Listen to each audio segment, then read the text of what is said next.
One report caught her attention, a science officer's field analysis suggesting that Vexillar's biology showed evidence of extensive genetic engineering, not natural evolution, but deliberate design. A weapon, perhaps, turned against its makers. Maya's terminal chimed with an incoming communication. Lieutenant Reyes appeared on screen, his expression concerned. "Commander, you need to see this. The prisoner is doing something." The feed switched to Vexillar's cell. The crimson-skinned being remained in its restraints, but appeared to be systematically testing each one, applying precisely calculated pressure to identify weaknesses. More disturbing, its skin seemed to be shifting slightly at the contact points, adapting to the restraint mechanisms in real time. "Increase suppression field strength," Maya ordered, "and inform Dr. Nakamura I need a more effective molecular stabilizer." "Yes, Mom," Reyes replied. "Also, there's a message from Earth Command. The Defense Council is convening an emergency session regarding the prisoner. Your presence is requested via secure channel." Maya nodded, already anticipating the political complications. A prisoner of this significance would draw attention from every faction within Earth's government, each with their own agenda. "Schedule it for 800 tomorrow. I want more time to observe our guest before fielding questions from politicians who've never seen a non-terrestrial up close." After Reyes signed off, Maya turned her attention back to the surveillance feed. Vexillar had ceased its testing of the restraints and now sat perfectly still, eyes closed as if meditating. The readings from the biometric sensors showed its metabolism had deliberately slowed to near hibernation levels. Playing possum or conserving energy? Maya couldn't decide which possibility concerned her more. She pulled up the facility schematics, reviewing the security measures surrounding Vexillar's cell. Multiple redundancies, fail-safes, contingencies for every conceivable scenario. And yet, watching the gentle rise and fall of the prisoner's chest, Maya couldn't shake the feeling that they were all woefully inadequate. "What are you?" she murmured to the image on her screen. "And what do you really want from me?" As if hearing her across the vacuum and layers of reinforced barriers, Vexillar's eyes snapped open, those iridescent patterns shifting rapidly. The prisoner turned its head, looking directly at the hidden camera, and smiled, a too-human expression on its alien features. Maya shivered despite herself.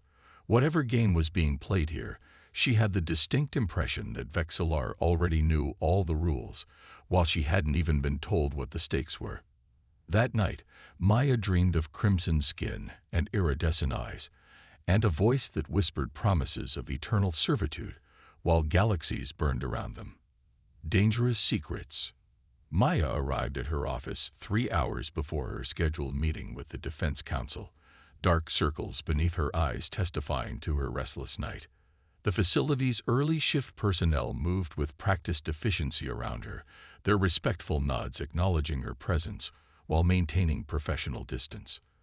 The secure terminal on her desk displayed multiple notifications, intelligence reports, security updates, personnel transfers, the endless administrative backdrop to her primary concern, currently contained in the most secure cell Helios had to offer.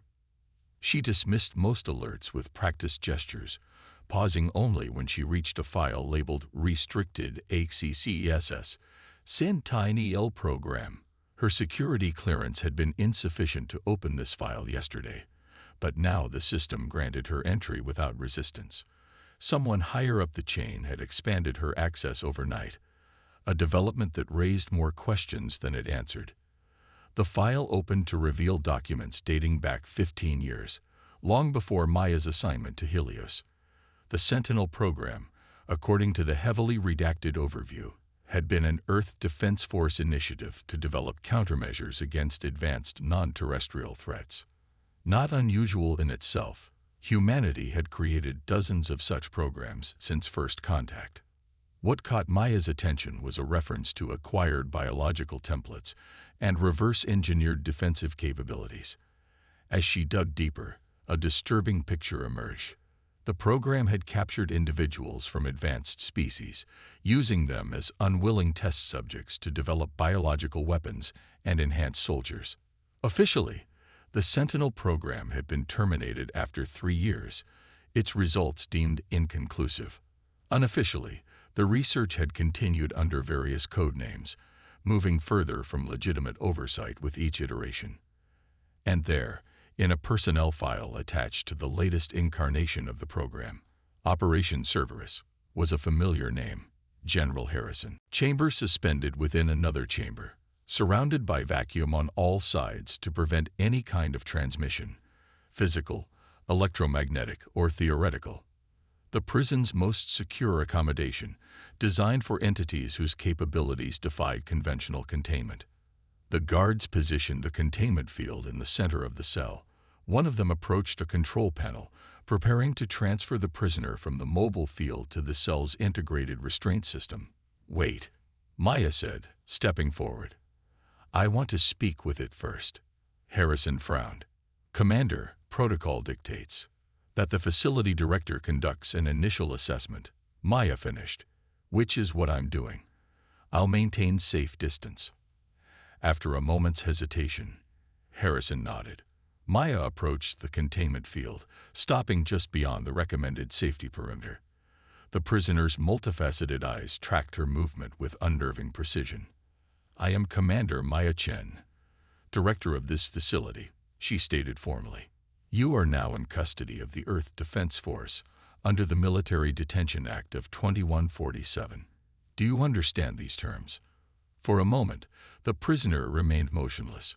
Then its mouth moved, forming words with careful precision. "Commander Chen," it said, its voice unexpectedly melodic despite the electronic distortion of the communication system. "I understand perfectly." Maya maintained her professional demeanor despite her surprise at the flawless response. "State your name and origin for the record." The creature's eyes shifted, the iridescent pattern swirling in what might have been amusement. "You could not pronounce my true name. You may call me Vexillar. As for my origin," it paused, "that is complicated." "Simplify it," Maya replied coolly. "I come from a place your kind has not yet discovered, nor could reach with your current technology." Harrison made a small gesture, indicating they should proceed with the transfer.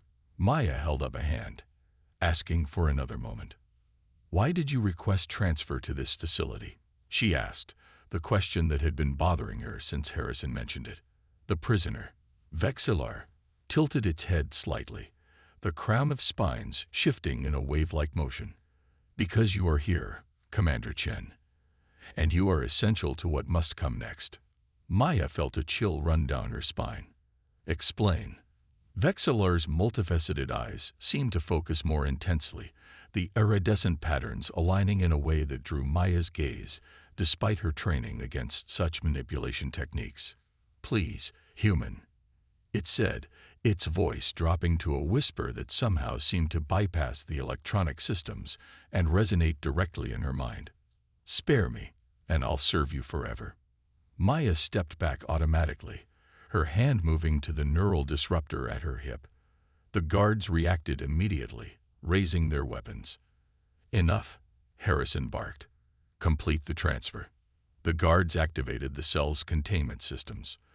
The mobile field dissolved as new restraints engaged, securing Vexillar in place with both physical and energy-based bonds. The inner chamber sealed, followed by the outer chamber, air evacuating to create the isolation vacuum. Maya watched through the monitoring screen as Vexillar remained perfectly still in its new confinement, those unsettling eyes still fixed on her position, as if the walls between them were transparent. "It knows you," Harrison said quietly. "By name, by position." "Impossible," Maya replied automatically, though uncertainty gnawed at her. "I've never encountered this species before." Nevertheless, Harrison handed her another tablet, this one requiring her biometric authentication. "This is all the information we have on it. Classified beyond top secret. You're one of 6 people with clearance to view it." Maya pressed her palm to the screen, her retina scanned simultaneously. The tablet unlocked, revealing a sparse file with fragments of information, most with uncertainty markers attached. "Review it carefully," Harrison continued. "You'll be responsible for this prisoner until further notice. And Maya," he rarely used her first name, "be careful. Whatever this thing is, it came here for a reason. And I don't think it's the one it just told you." After Harrison and the tactical team departed, Maya retreated to her office, the secure tablet heavy in her hands. Something about Vexillar's words echoed in her mind with unsettling persistence. "Spare me, and I'll serve you forever." What did an entity capable of eliminating 3 special forces teams need from her? Protection. From what? The file contained little concrete information. Fragments of data recovered from the Cygnus outposts suggested that Vexillar had been held prisoner there as well, though by whom remained unclear. The outpost itself had been a hub of illegal weapons research, operated by a coalition of corporate interests outside Earth jurisdiction. The unexpected prisoner. Commander Maya Chen rolled her shoulders against the stiffness that had settled there during her 12-hour shift. The stark white corridors of Helios Detention Facility, humanity's premier high-security prison for non-terrestrial combatants, seemed designed to induce headaches with their harsh lighting and antiseptic smell. "Commander, the transport has arrived," Lieutenant Reyes announced through her comm unit. "They say the prisoner is unusual." Maya sighed. "They're all unusual, Reyes. That's why they're here and not in a standard military prison." "Yes, ma'am, but General Harrison specifically requested your presence for this intake. Priority Alpha." That got her attention. Alpha clearance was reserved for the most dangerous captives, entities with capabilities that posed existential threats to human security. In her 3 years running Helios, Maya had processed exactly 2 Alpha-level detainees. Both experiences had left scars, visible and otherwise. "On my way," she replied, already moving toward the secure receiving bay. Her hand instinctively checked the neural disruptor at her hip, standard issue for dealing with species whose abilities defied conventional restraints. The receiving bay was a cavernous space of reinforced titanium and energy barriers, designed to contain anything from psionic outbursts to atmospheric contamination. Today it buzzed with unusual activity. A full tactical squad in heavy exo-armor, medical personnel in isolation suits, and at least 3 xenobiologists huddled around monitoring equipment. General Harrison himself stood near the transport vessel, his weathered face tight with concern. Maya had served under him during the early Proxima Centauri conflicts and respected his judgment. If he was worried, the situation was dire indeed.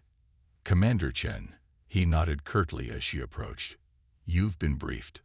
Only that we have an Alpha-level intake, sir." Harrison frowned. "This one's beyond Alpha, if we're being honest. We don't have a classification for what it represents." "Species?" Maya asked, professional curiosity piqued. "Unknown. Not in any database. Captured during the raid on the Cygnus outpost."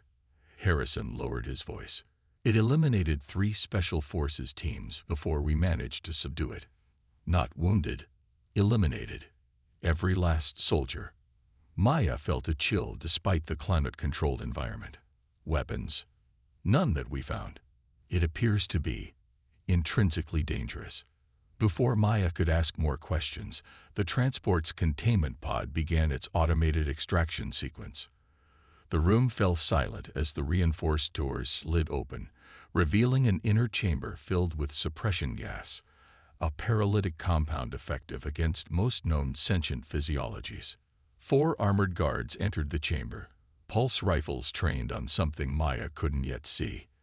When they emerged, they surrounded a hovering containment field within which floated what appeared to be a humanoid figure. Maya stepped closer, professional detachment momentarily forgotten in the face of genuine surprise. The prisoner was smaller than she expected, perhaps 5.5 feet tall with a slender build. Its skin was a deep crimson that seemed to shift and ripple like liquid under the harsh lights. No hair, but a crown of short, flexible spines that moved slightly despite the paralytic effects of the gas. Its face was almost human in configuration. 2 eyes, a nose-like protrusion, a mouth, but the proportions were subtly wrong, creating an unsettling effect. Most striking were its eyes, large, multifaceted organs that gleamed with an iridescent quality, reflecting fractured light in patterns that seemed almost hypnotic. "It requested to be brought here," Harrison said quietly. "Specifically, after it was captured." Maya tore her gaze away from the prisoner.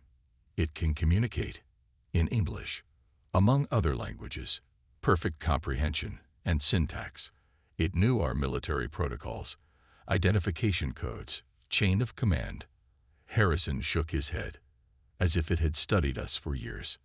The prisoner was being moved to a specialized cell now, the containment field carefully maintained as it glided through a corridor designed specifically for high-risk transfers. Maya followed, maintaining regulation distance. "What do we know about its capabilities?" she asked. Harrison handed her a tablet. "Not much. Exceptional strength, speed, and reflexes, even by non-human standards. Appears to be able to influence electronic systems through proximity alone. We had to use analog restraints initially, possibly telepathic, though that's unconfirmed. And," he hesitated, "there's evidence it can manipulate its molecular structure to some degree." Maya raised an eyebrow. Shape-shifting. "Limited, but yes. We've implemented triple redundant biometric monitoring. Any cellular-level changes trigger immediate countermeasures." They arrived at the specialized detention unit. A reinforced computer, "Show me all data on non-terrestrial subjects in Operation Cerberus," Maya commanded, her throat dry. The screen filled with images that turned her stomach. Beams of various species connected to medical apparatus, tissue samples, detailed physiological analyses. She forced herself to continue scrolling until she found what she was looking for, a section labeled Subject XD. The image showed a crimson-skinned being, recognizable despite obvious differences from its current form. A younger Vexillar, captured or acquired through means the file carefully avoided specifying. The data indicated extensive experimentation, including genetic modification and attempts to weaponize its natural abilities. Deemed uncontrollable, Maya read aloud from the assessment. Recalcitrant to psychological conditioning. Recommended for termination following extraction of final tissue samples. But Vexillar hadn't been terminated. According to the timeline, the subject had escaped containment during transfer between facilities, killing 17 security personnel in the process. That had been 8 years ago. What had happened in those 8 years? And how had Vexillar ended up at the sickness outpost?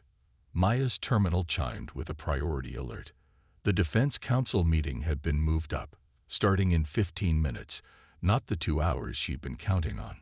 Hardly enough time to process what she'd discovered, let alone formulate a strategy for the political minefield ahead. She transferred essential files to her secure tablet and headed to the communication suite, her mind racing with implications.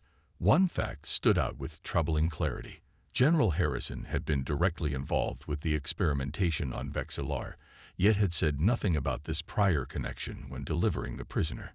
The communication suite was Helios's most secure room for classified transmissions, a Faraday cage within a Faraday cage, swept for surveillance devices every 4 hours. Lieutenant Rice stood outside, unusually formal in his demeanor. "Commander," he saluted crisply. "The Defense Council is assembled and waiting. Admiral Zhao is presiding." Maya nodded, appreciating the information. Zhao was career military, pragmatic but fair, better than the political appointees who sometimes chaired these sessions. "Any other surprises I should know about, Lieutenant?" Rice hesitated. "General Harrison left the facility an hour ago. Emergency recall to Earth Command, apparently." Convenient timing, Maya thought. She straightened her uniform and entered the suite. The large display screen showed 9 individuals seated around a conference table thousands of miles away on Earth. Admiral Zhao occupied the center position, her silver hair pulled back in a severe bun that emphasized her sharp features. To her right sat 3 military officials of varying rank. To her left, 2 science directors and 3 civilians whose expensive attire marked them as political representatives. "Commander Chen," Zhou began without preamble, "we understand you've taken custody of a high-value non-terrestrial combatant codenamed Vexillar. Is the subject secure?" "Yes, Admiral," Maya replied.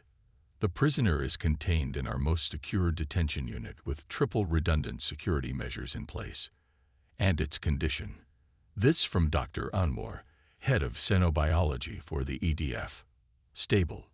It appears to be in a self-induced low metabolic state, though all indications suggest this is voluntary, not a response to stress or injury."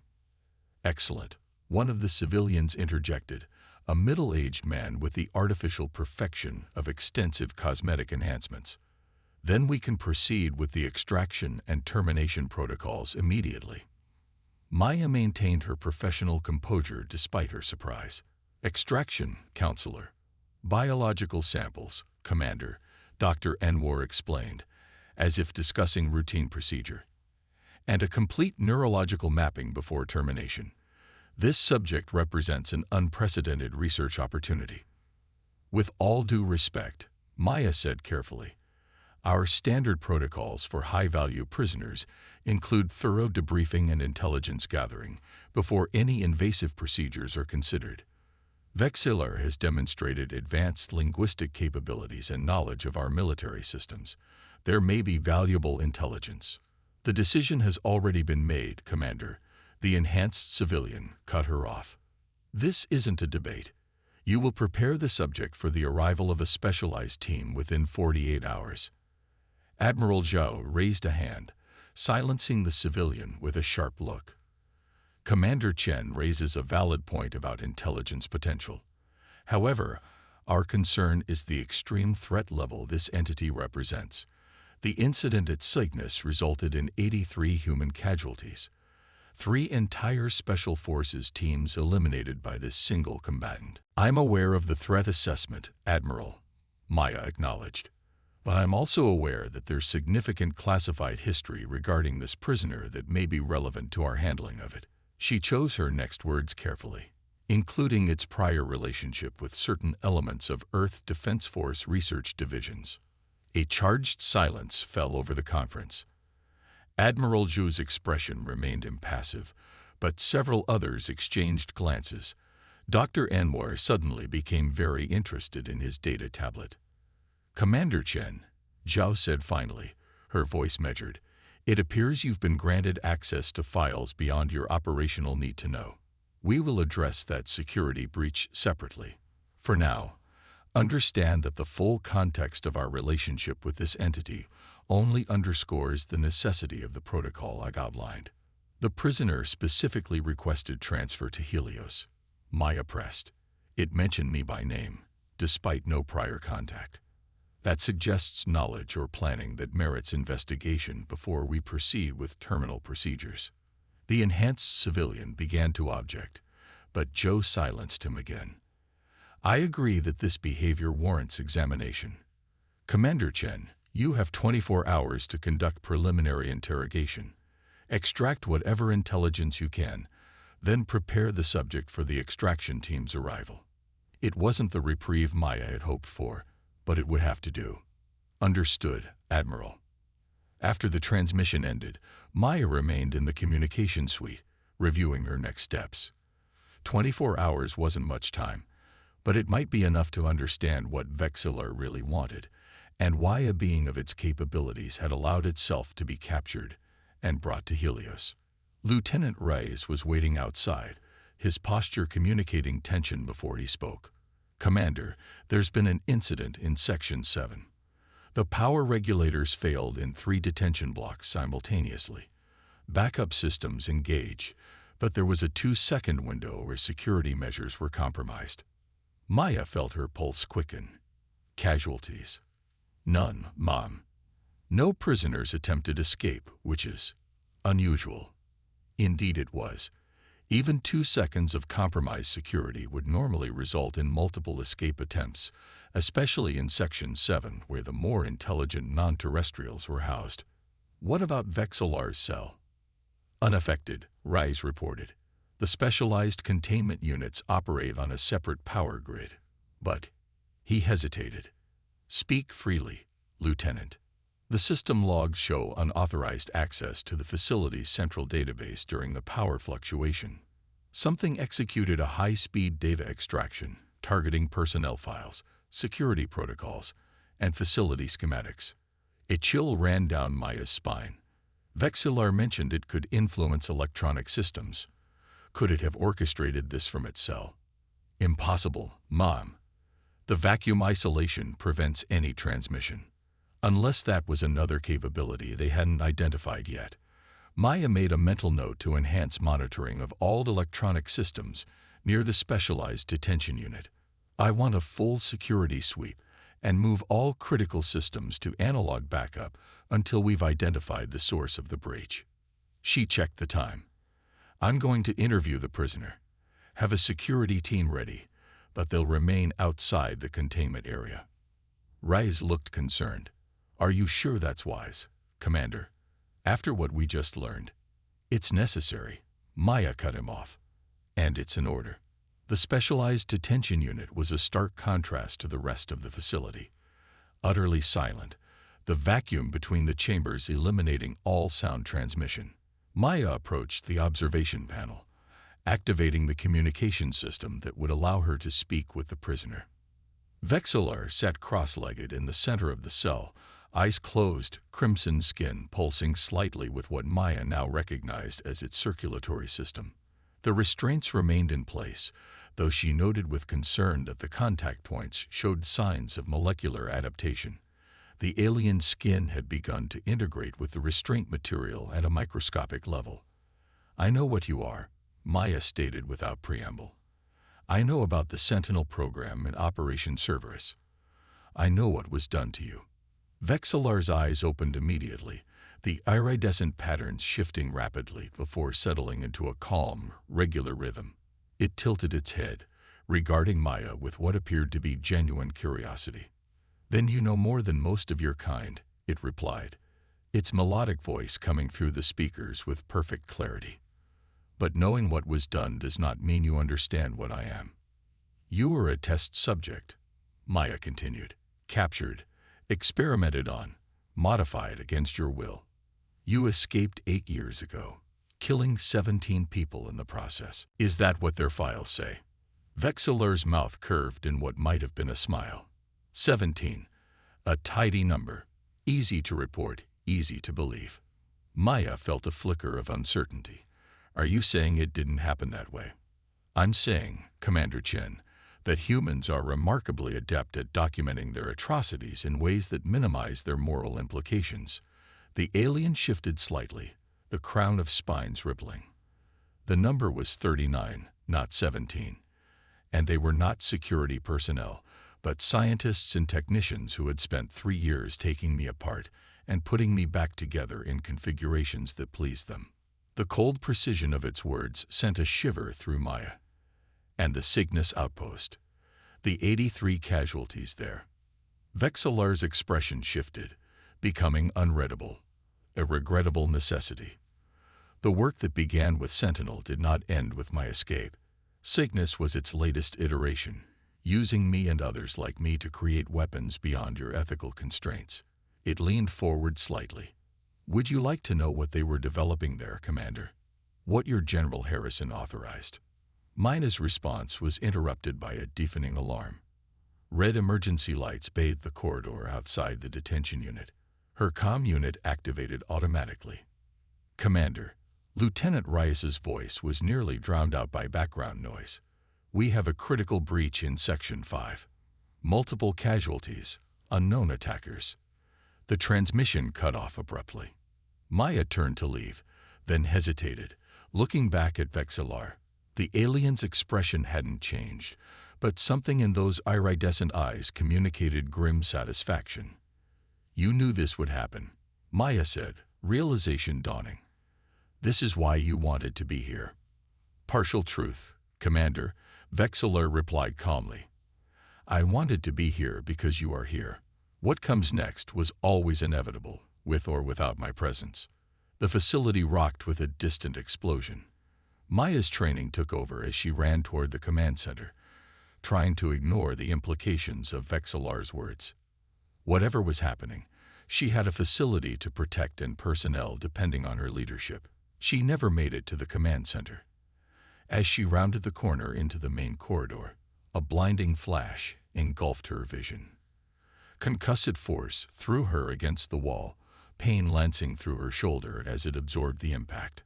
Through ringing ears, she heard the unmistakable sounds of weapons fire and screams. Maya tried to stand, but her limbs wouldn't cooperate. The world spun sickeningly around her. Through blurred vision, she saw figures moving through the smoke, humanoid, but definitely not human. Their movements were too fluid, their forms shifting subtly with each step. She reached for her sidearm, but her hand wouldn't respond. As consciousness began to fade, she became aware of a new presence beside her. Crimson skin filled her narrowing field of vision, iridescent eyes meeting hers with startling clarity. How? She tried to ask, but the words wouldn't form. Restraints are designed to contain what you understand, Vexillor said simply, crouching beside her. I am beyond that understanding. Maya expected to die then, an ironic end at the hands of the prisoner she'd been assigned to guard. Instead, gentle hands lifted her, crimson arms cradling her with surprising strength. I told you I would serve you, Commander. Vexillor's voice seemed to come from everywhere and nowhere as darkness closed in.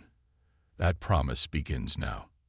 The last thing Maya registered before unconsciousness claimed her was the sensation of movement, rapid, smooth, and utterly inhuman, carrying her away from the chaos that had engulfed Helios.